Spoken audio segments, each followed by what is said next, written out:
एक दिन की बात है। एक किसान अपने खेत के पास स्थित अनाज की कोठी में काम कर रहा था। काम के दौरान उसकी घड़ी कहीं खो गई। वह घड़ी उसके पिता द्वारा उसे उपहार में दी गई थी। इस कारण उससे उसका भावनात्मक लगाव था। उसने वह घड़ी ढूंढने की बहुत कोशिश की। कोठी का हर कोना छान मारा, लेकिन घड़ी नहीं मिली। हताश होकर वह कोठी से बाहर आ गया।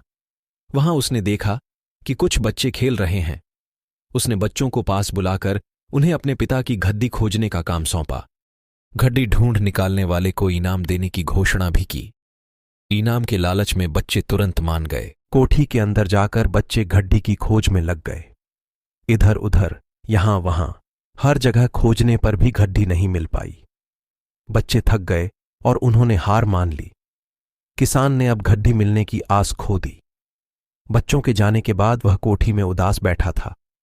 तभी एक बच्चा वापस आया और किसान से बोला कि वह एक बार फिर से घड़ी ढूंढने की कोशिश करना चाहता था। किसान ने हामी भर दी। बच्चा कोठी के भीतर गया और कुछ ही देर में बाहर आ गया। उसके हाथ में किसान की घड़ी थी। जब किसान ने वह घड़ी देखी तो बहुत खुश हुआ।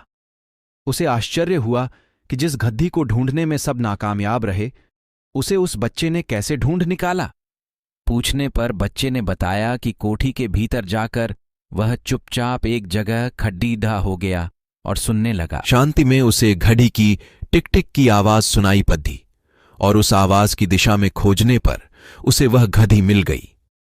किसान ने बच्चे को शाबाशी दी और इनाम देकर विदा किया। सीख: शांति हमारे मन और मस्तिष्क को एकाग्र करती है और यह एकाग्र मन और स्थिति जीवन की दिशा निर्धारित करने। हम चाहते तो कुछ और थे, जबकि वास्तव में हमने तो वही किया जो दुनिया ने कहा।